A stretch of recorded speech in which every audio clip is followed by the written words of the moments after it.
Hello, everyone. Sue.oneschuk here, continuing the workbook lessons of A Course in Miracles. And today we are on lesson 160. And it says, the lesson is, I am at home. Fear is a stranger here. So it goes on to say, fear is a stranger to the ways of love. Identify with fear, and you will be a stranger to yourself. And thus you are unknown to you. What is yourself, your holy self, remains an alien to the part of you which thinks that it is real, but different from yourself. The question here is, who could be sane in such a circumstance? Who but a madman could believe he is not? Let's read this again. The ego sure wants to trip up when you're reading. Just take a notice yourself when you're reading the text or you're reading these lessons. Okay, who could be sane in such a circumstance? Who but a madman could believe he is what he is not and judge against himself? So let's remember here that all negative emotions are based in fear. I won't list them all. Think of all negative emotions that you may experience. And metaphysically, remember, the course is layered. Metaphysically, fear is not real. So it said, there is a stranger in our midst who comes from an idea so foreign to the truth. He speaks a different language. That's the ego. You know, the speaking of from the ego thought system.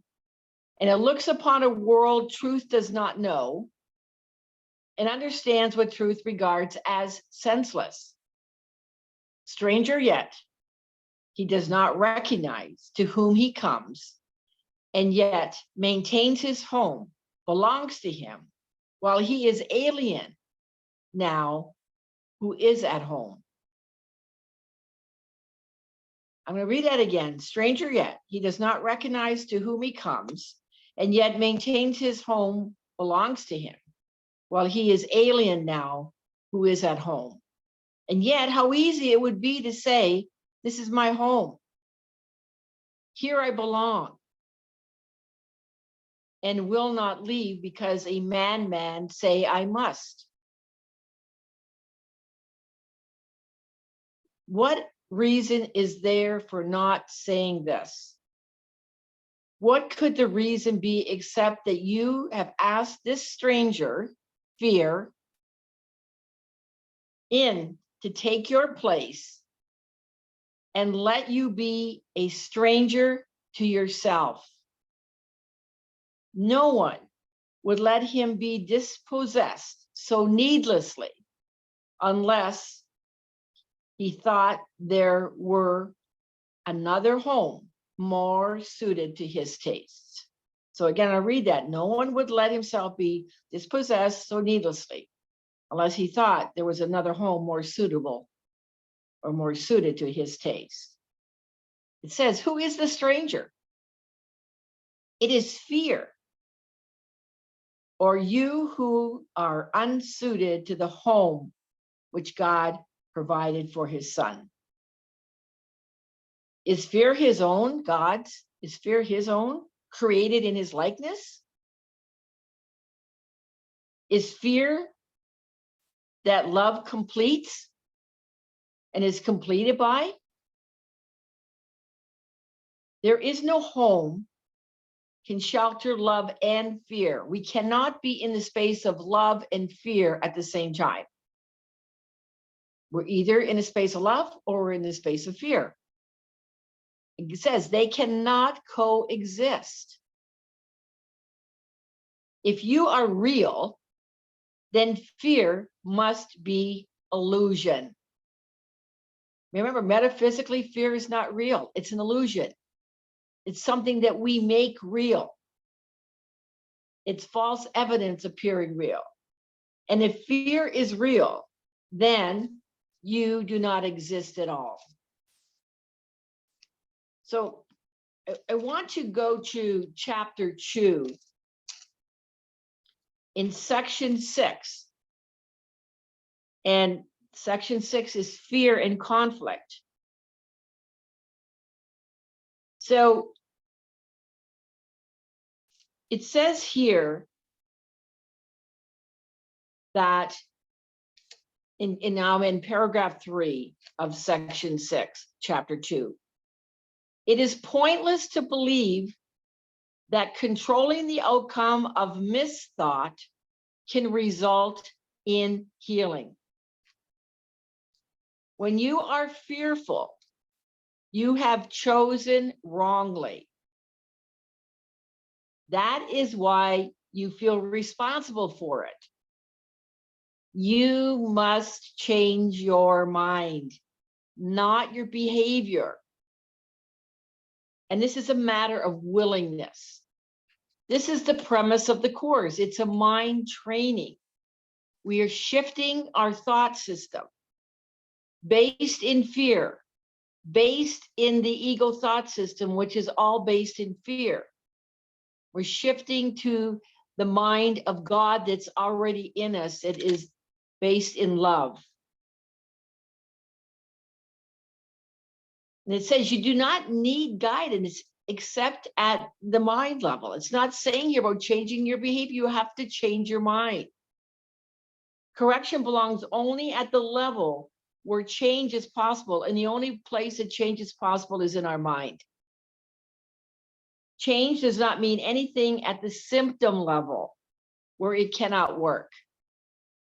If you try to change your behavior and you haven't changed your mind, you're going to continue to, I'm going to use the word, trip over yourself. So it goes on to say in paragraph 4, the correction of fear is your responsibility. When you ask for the release from fear, you are implying that it is not, You should ask instead for help in the conditions that have brought the fear about. These conditions always entail a willingness. So we resist all this. It's a willingness to be separate. I'm going to read that again. You should ask instead for help in the conditions that have brought the fear about. These conditions always entail a willingness to be separate. And at that level, you can help it. You are much, here it is. Here's where it says, I've repeated this often. You are much too tolerant of mind wandering and passively condoning your mind's miscreations. The particular results do not matter, but the fundamental error does. Remember that an error is only something to be corrected. The correction is always the same. Before you choose to do anything, ask me, ask the Holy Spirit, if your choice is it in accord, or ask God, is your choice in accord with mine? If you are sure that it is, then there won't be any fear. There's the answer. You're living your truth if there is no fear, but it is to take a look at, are you really denying the fear? Denial is a defense. And if we continue to deny, we can't deal with denial. It's to look at, is what I am thinking fear-based? And this is the process that we are going through as we do the course. And the ego does not want you to get any of this. You know, the ego doesn't want me to be doing this video. I need to do my inner work and ask for a shift in perception when I may be resisting even doing this video. Because this video, doing this practice, doing this work, following through on this commitment takes willingness. And I need to move past my resistance with the help of the Holy Spirit. Just wanted to share that. So it said fear is always a sign of strain. So if I'm feeling strained prior to even considering doing this video, I am caught up in my ego. So again, fear is always a sign of strain, arising whenever what you want conflicts with what you do. The situation arises in two ways. First, you can choose to do conflicting things, either simultaneously or successfully. And this produces conflicted behavior, confusion as well, which is intolerable to you because the part of your mind that wants to do something else is outraged. Second, you can behave as you think you should, but without entirely wanting to do so. You believe in, this is what I should do. And if you're shooting on yourself, you might want to take a look at what belief have I taken on? Is it really my truth? You know, and this, it says produces a consistent behavior, but it entails great strain. And in both cases, the mind and the behavior are out of accord, resulting in a situation in which you are doing what you do not wholly want to do. Are you acting out of love? Or are you acting out of fear? Are you acting out of the scarcity principle? You know, in this world, in the scarcity principle, are you in a space of love in whatever it is you're up to every day? Are you coming from scarcity in a job that it is not following your heart, that you hate to go to every day? And in that space, that's what you carry into the environment, only to make the money to pay the bills? Doesn't mean you don't have a job. It doesn't mean that you don't make money. It means that what's driving it? Are you following your heart? Are you following your calling, your true passion? Or you're only there to make money, to pay bills out of fear, out of the scarcity principle? That's an example. Are you remaining in a relationship to keep a roof over your head? And meanwhile, have a lot going on that is not working in that relationship. Is that relationship truly, is it, you know, look, is it from a special relationship? Again, the ego seeks to get, or is it truly a holy relationship? Standing in the love, being the love that you are. Both of you in the relationship are at a place of love and extending love versus controlling or, you know, again, seeking to get something out of that relationship. So it goes on here to say as well, the first corrective step in undoing the error is to know first that the conflict is an expression of fear. If you're in conflict, as I just mentioned, about your job, about your relationship, it's an expression of fear. There's something underlying there to uncover with the Holy Spirit. Say to yourself that you must somehow have chosen not to love, or the fear could not have arisen. Then the whole process of correction becomes nothing more than a series of pragmatic steps in the larger process of accepting the atonement as the remedy. These steps may be summarized in this way. First, know first that there is fear. Fear arises from lack of love. And the only remedy for lack of love is perfect love. And perfect love is the atonement. Jesus says here, I have emphasized that the miracle or the expression of atonement is always a sign of respect for the worthy to the worthy. Are you living out of your unworthiness or that you are worthy? All right, that's a very powerful section of the course. Again, that's chapter 2, section 6, fear and conflict. And you might want to, highlight that page or go back and refer to it. It gives some very valuable steps in how to proceed. So I wanted to add that to the lesson. And so where am I at? We're now at paragraph 5. I'm going to go on. How simply then the question is resolved. Who fears has but denied himself and said, I am a stranger here. That's all fear-based. Fear is the stranger.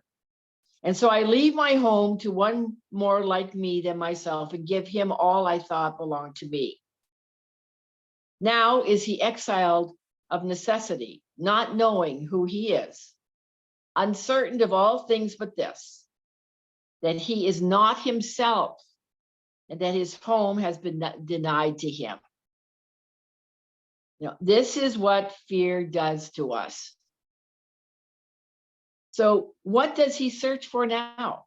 What can he find? A stranger to himself can find no home wherever he may look, for he has made return impossible. His way is lost. Except a miracle will search him out and show him that he is no stranger now. The miracle will come. Again, the miracle is a shift in perception. For in his home, his holy self remains. Our holy self remains within. It asked no stranger in and took no alien thought to be itself, its holy self. And its holy self, our holy self, will call its own onto itself in recognition of what is its own. Its own, our own is our holy self. Who is the stranger? Is it not the one yourself calls not? You are unable now to recognize the stranger in your midst, for you have given him your rightful place. Yet your holy self, as certain of its own as God is of his Son. Yet, I'm going to say it, yet is your holy self as certain as its own as God is his holy Son. He cannot be confused about creation. He is sure what belongs to him. The holy self is sure what belongs to him. No stranger can be interposed between his knowledge and his Son's reality. That's God's knowledge and his Son, ourselves, reality. He does not know this of strangers. God is certain of his Son. God's certainty suffices. Whom he knows to be his Son belongs where he has set his Son forever. He has answered you who asked, who is the stranger? The lesson says fear is the stranger here.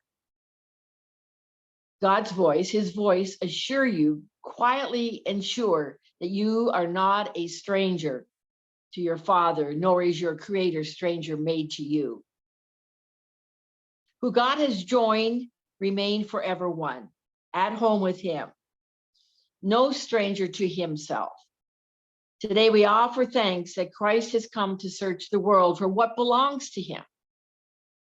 His vision, Christ's vision, sees no strangers, but beholds his own and joyously unites with them. They see him as a stranger, for they do not recognize themselves. We see God as a stranger because we don't recognize the God that's within ourselves. And yet, as we give God welcome, we remember. It says they remember. We remember. So we're going to believe we are, that we are strangers, and we're going to fear ourselves until we join with our brothers and sisters and remember that fear is the stranger. And we remember that love joins, that love unites us, that love is all inclusive. Fear is exclusive. Excluding, again, is fear-based. and exclusion, or inclusion, I should say, inclusion. See, again, the ego wants to trip us up so quickly. Inclusion is moving from me, from the ego, from the separated self, from being in a special relationship. Seeking love. I forgot what the expression is for a moment. We are giving love to get love. That's what I wanted to say. That's the me. That's the special relationship. And inclusiveness and including, then we move from me, the ego, to we, into the holy relationship within the oneness, in unification. That's what it says when he says, yet as they give God welcome, they remember. When we bring God in, we remember our brothers and sisters as love, as whole and complete, as innocent as we are ourselves. And he leads them gently home again where they belong. Not one does Christ forget. Remember, it says in here again, all are chosen, but few remember. Or all are chosen and few choose. Maybe it's few choose to remember. No one he fails to give you to remember, that your home may be complete and perfect as it was established. He has not forgotten you, but you will not remember him until you look on all as God does, as he does. Who denies his brother is denying God, and thus refusing to accept the gift of sight by which his holy self is clearly recognized, his home remembered, and salvation come. This is the Christ vision. And we wake up. This is expressed here. And we call home. The Christ vision is when we are awake and we call home. All right, that is lesson 160. I am at home, and fear is the stranger here. All right. Hope that's helpful. And thank you again for being here. And please like, comment, share. And if you haven't already, please subscribe to this video. That's all done below here. The YouTube video, go down again to the description where you see more, click on more. And all in those spaces there, you're going to see all of the place to comment and to like and to subscribe. And you can set the notification button as well. That would be great. And please, as well, I should say thank you in advance for your donations. I appreciate it. I appreciate the donations to date. And below gives you the information as to how to donate as I proceed in growing this YouTube channel here with all of you like-minded individuals on the path of A Course in Miracles. All right. Look forward to being with you in the next video for lesson 161. All right. Have a love-filled day. And remember, fear is the stranger here. Be the love that you are. And from my heart to yours, I extend much love. And bye for now, till the next video.